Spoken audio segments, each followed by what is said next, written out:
At 23,000 feet above central Germany, the sky did not give any warning. There was no slow buildup, no dramatic sign that something terrible was about to happen. One moment, the bomber was steady, engines humming in a dull, mechanical rhythm that every crewman knew by heart. The next moment, the air itself exploded. Black flak bursts tore open the sky around them, violent and sudden, shaking the aircraft so hard that the metal frame screamed under the pressure. Second Lieutenant James Caldwell tightened his grip on the controls. His jaw clenched, his eyes locked forward. This was not fear alone. It was focus. It was survival. This was his 11th mission over enemy territory. He had already watched too many planes vanish into fireballs. He had already seen parachutes drift down with no one attached. He had already memorized the empty bunks of men who never came back. The B-17 Flying Fortress shuddered violently. Warning lights flashed across the instrument panel. Smoke poured into the cockpit, thick and bitter, burning his eyes and scraping his throat with every breath. Somewhere behind him, a crewman shouted in panic, his voice breaking through the intercom in sharp, desperate bursts. The left engine coughed, sputtered, and then burst into flames, fire racing backward along the wing like something alive. Outside the cockpit windows, German fighters cut through the sky like dark blades.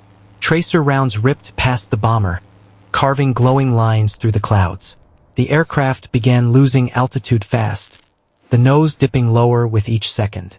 Caldwell fought the controls, muscles straining, trying to force the bomber to obey him. But it was no use. The aircraft was wounded, and wounded aircraft rarely made it home. A sudden explosion tore through the rear of the plane. The entire fuselage lurched forward. The intercom crackled once, then went dead. Caldwell's chest tightened. Silence in the intercom usually meant only one thing: death. Then a weak voice pushed through the static, thin and shaking, barely audible over the roar of fire and wind. "Lieutenant, we're hit bad." Caldwell swallowed hard. His thoughts flashed far away from the burning sky above Germany.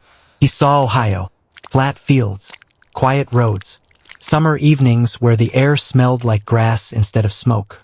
He saw his mother standing on the front porch, trying to smile as he left for training, pretending she wasn't terrified. A small photograph of her was folded inside his flight jacket, worn soft from being touched before every mission. He drew a slow breath. "Prepare to bail out," he said. The words felt unreal as they left his mouth, like they belonged to someone else. One by one, the crew jumped. Caldwell stayed at the controls until the last possible moment, scanning the cockpit one final time. Flames crawled closer now, the heat pressing hard against his face. The bomber dipped sharply, the ground spinning up toward him through the windshield. He stood, clipped his parachute cord tight, and jumped. The cold struck instantly, brutal and unforgiving. Wind tore at his clothes and ripped the breath from his lungs. For a terrifying moment, there was only falling, the earth rushing up in a blur of dark shapes and white fields. Then the parachute snapped open, yanking his body violently upward, pain shooting through his shoulders and spine. Germany rushed up to meet him.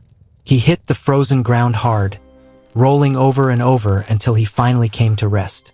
Pain exploded through his ribs and shoulder. He lay still, listening. Somewhere in the distance, the bomber exploded in a deep, final roar that echoed across the countryside. Then he heard dogs. German voices carried through the night air. Sharp commands. Boots crunching against frozen soil.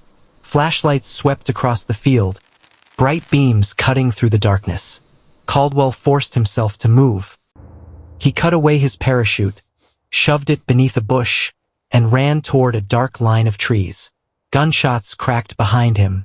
Bullets snapped through branches, splinters flying inches from his face. He did not look back. He ran until his lungs burned and his legs felt like they would collapse beneath him. When he finally reached the forest and fell to the ground, dawn was beginning to creep over the horizon. Pale light filtered through bare branches, revealing a land that was completely unfamiliar. He was alone, deep inside enemy territory. No plane, no crew, no clear way home. Germany was not what he had imagined from the air. On the ground, it felt quiet, almost peaceful in places. Small villages dotted the countryside. Church steeples rose above rooftops. Smoke drifted from chimneys as families began their day. Roads stretched endlessly, lined with leafless trees and frozen fields. Everywhere he looked, there were signs written in a language he barely understood. Caldwell moved only at night. During the day, he hid wherever he could. In drainage ditches, in abandoned barns, under collapsed fences. Once, he lay beneath a pile of hay for hours, barely breathing. As soldiers marched past so close, he could see the mud caked on their boots. Hunger soon became his constant companion. His stomach cramped painfully. His hands trembled. He rationed the little food he had salvaged, but it was never enough.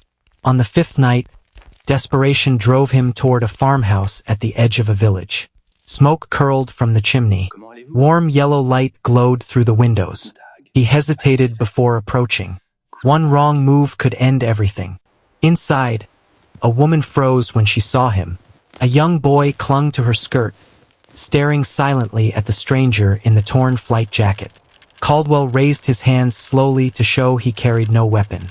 He pointed to his mouth, then to his stomach, trying to explain without words. The woman studied him for a long moment. Then she turned away and returned with a piece of bread. She handed it to him without speaking.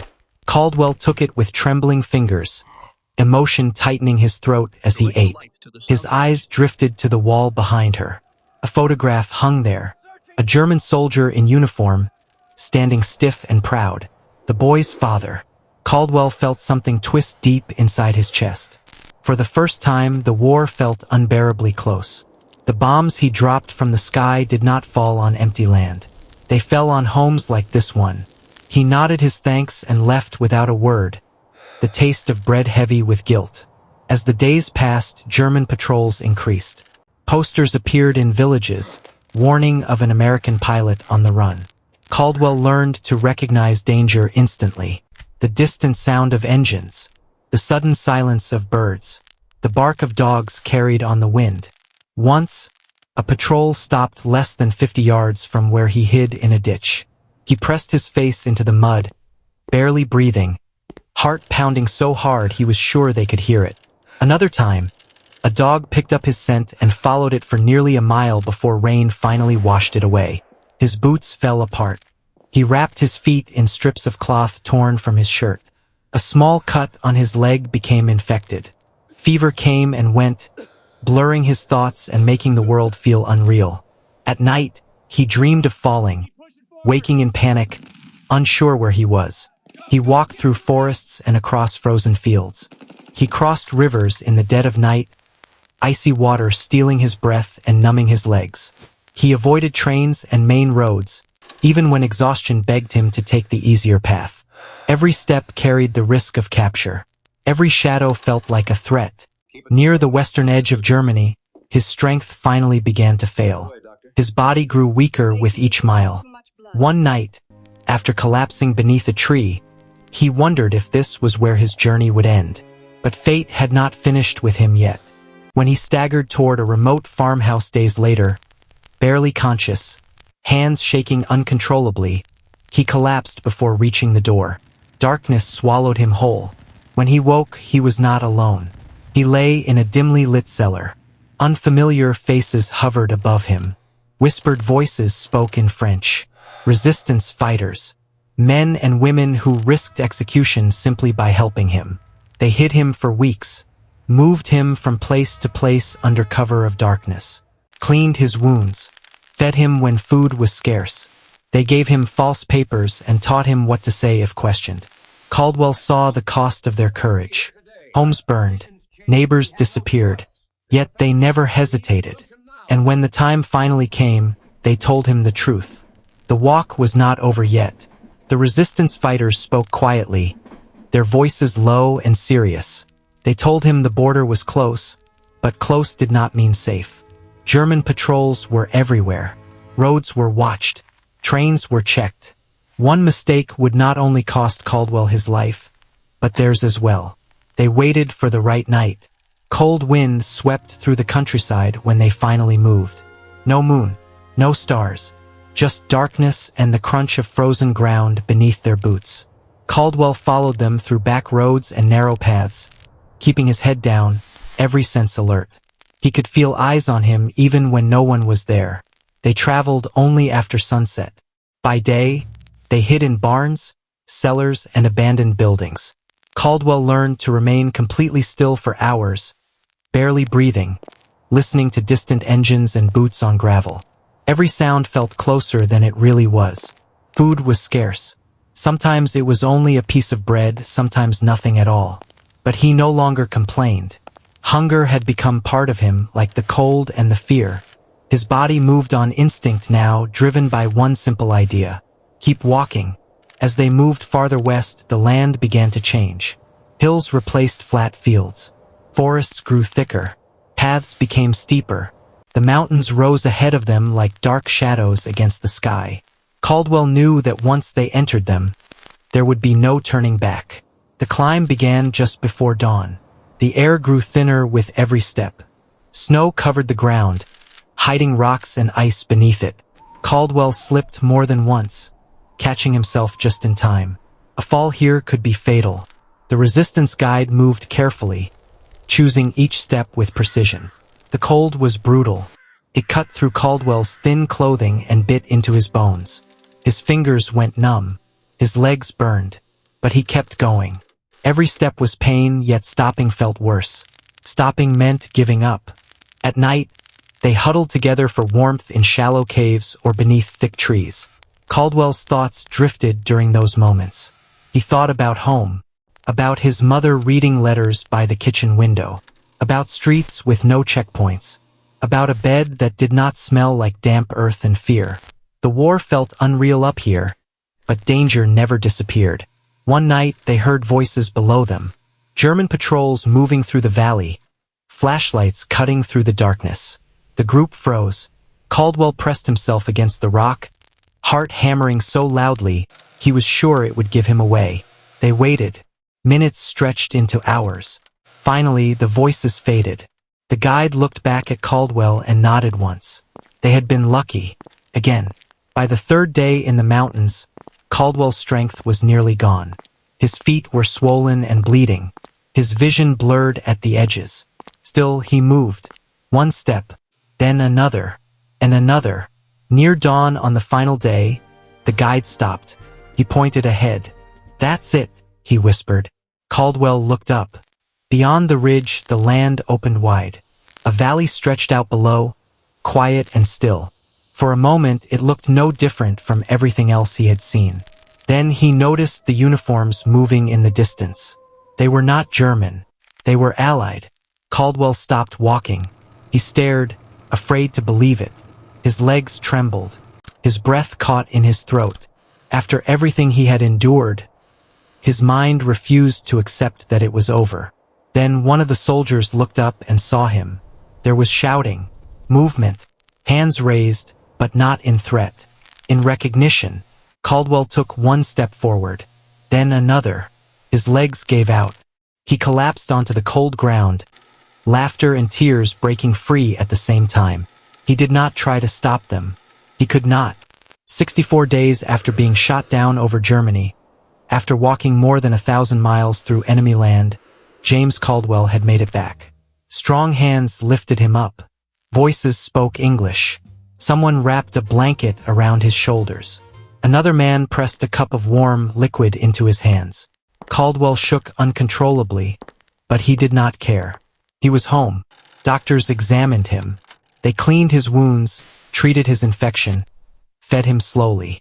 They asked questions, but he could barely answer. His body was safe, but his mind was still somewhere on the road, still listening for dogs, still watching shadows. When he finally slept, it was the deepest sleep he had ever known. Caldwell never flew another combat mission. The war continued without him. Bombers still crossed the sky. Men still jumped from burning planes. But his journey through enemy territory had changed him in ways no training ever could. When the war ended and he returned to the United States, people called him a hero. They asked him to tell his story. They wanted details, danger, drama, victory. He rarely gave them what they wanted. He spoke instead about silence, about hunger, about the sound of boots on frozen ground, about a woman who handed him bread without a word, about a child who stared at him with eyes too old for his age. In his wallet, he carried a photograph he never spoke about, the image of the German boy's father, a reminder that the war was not just lines on a map or flags in the wind. It was people, ordinary people caught on opposite sides of history.